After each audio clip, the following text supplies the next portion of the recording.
How do you feel about the war that Israel is conducting in Gaza currently? Yeah. Well, there is no such thing as right and wrong. The laws of the universe are the laws of cause and effect.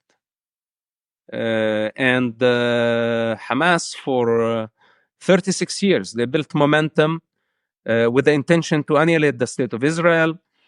And they kept building this momentum. And the climax of it was October 7th. So Israel had no choice but to retaliate.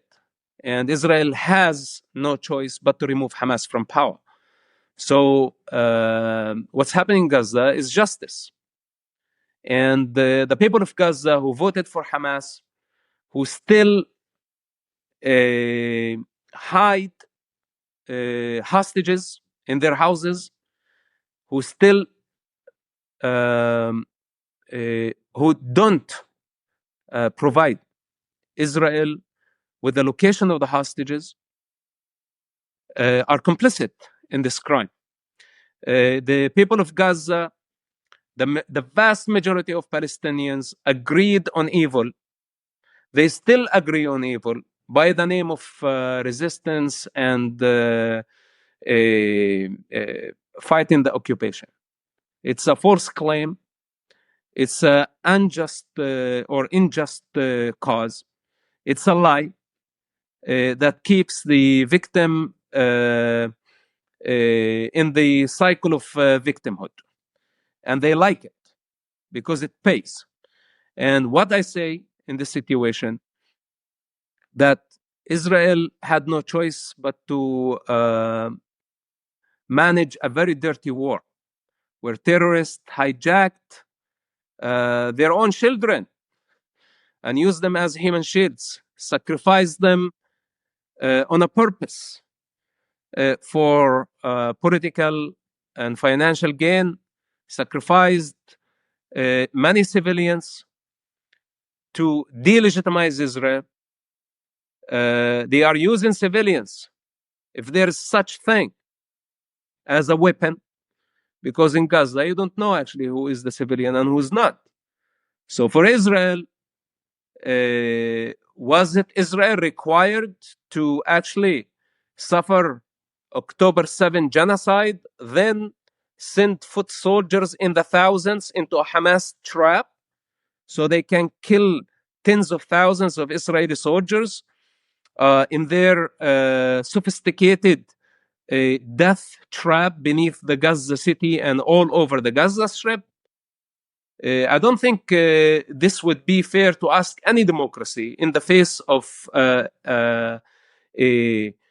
mega terrorist event like October 7.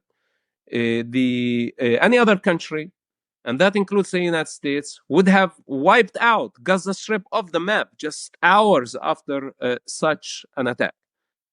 Israel did everything within their ability, and I am a witness, and God is a witness.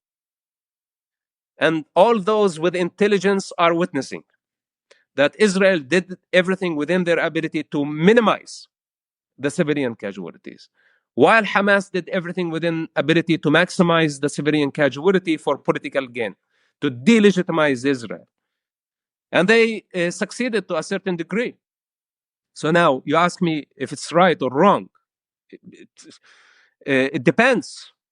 And the people, if I had to go with the opinion of the majority that what's happening is wrong, then this means let's leave Hamas in power, let them build their power again, and invade the rest of civilization and kill everybody in it. Women and children, let them rape and let them get away with their crime every time they commit it. Because the majority now agree that ceasefire now without a Hamas solution. So it's not up to the sense of right and wrong. So many righteous people out there, human rights activists, pro-Palestine fanatics, even feminists, name it. All the opposite extremes coming together to protest on behalf of Palestine. And they think that they have the higher moral ground. And I say, you don't. You've never been there. So this is not an issue of morality. Okay, I said this from the early beginning of this war. This is not a matter of right or wrong. This is now handled based on the laws of cause and effect. These are the universal laws of the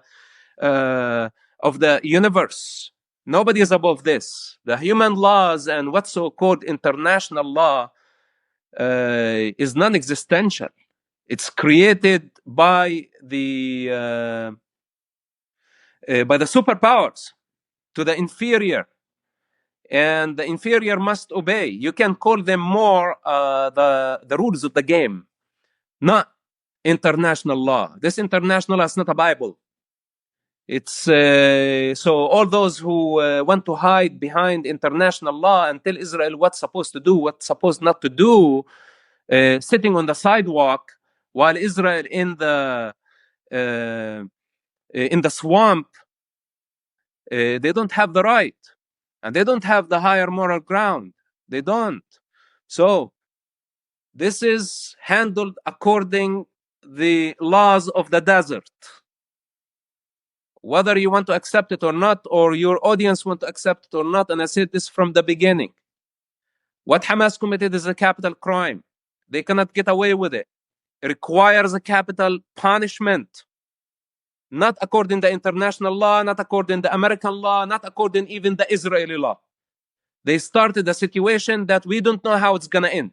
It could end with a regional war. It could end with a global war. World War III. It doesn't matter what it takes. We cannot accept to be ruled by savages. Not Israel, not myself, not anybody in the free world.